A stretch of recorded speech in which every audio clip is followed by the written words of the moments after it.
She was born a princess, but she was never meant to be ordinary. Cleopatra VII, the last pharaoh of Egypt, wasn't just beautiful, she was brilliant.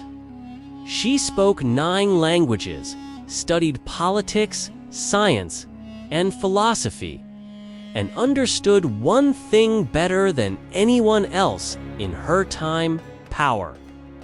When her father died, she became queen at just 18, forced to share the throne with her 10-year-old brother.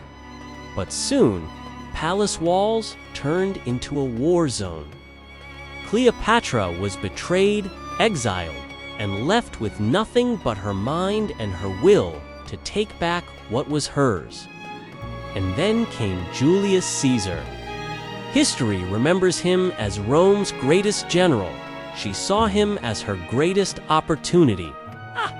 Smuggled into his chambers, rolled up inside a rug, Cleopatra didn't just meet Caesar, she captivated him. Together, they took back Egypt, but she wanted more. When Caesar was murdered in Rome, she turned her eyes to another man, Mark Antony, Caesar's most loyal friend. What followed wasn't just romance, it was empire-shaking strategy.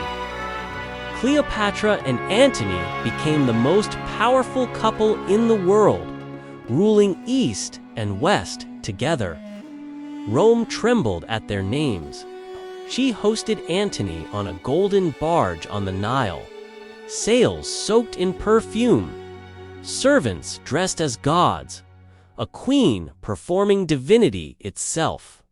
But Rome, ruled by Octavian, couldn't allow it. The war that followed would decide the fate of Egypt itself. At the Battle of Actium, Antony and Cleopatra's forces were crushed. Their empire of love turned to ashes.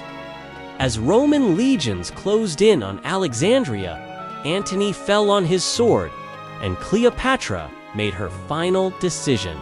Choosing to be paraded through Rome as a prisoner, she took the crown of death in her own hands.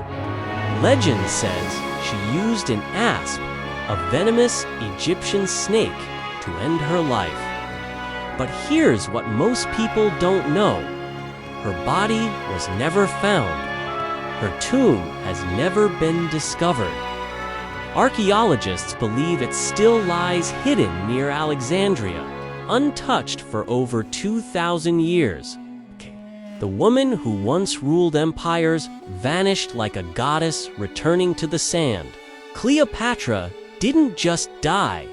She became eternal. Her name still means power, beauty, and the price of defying the world.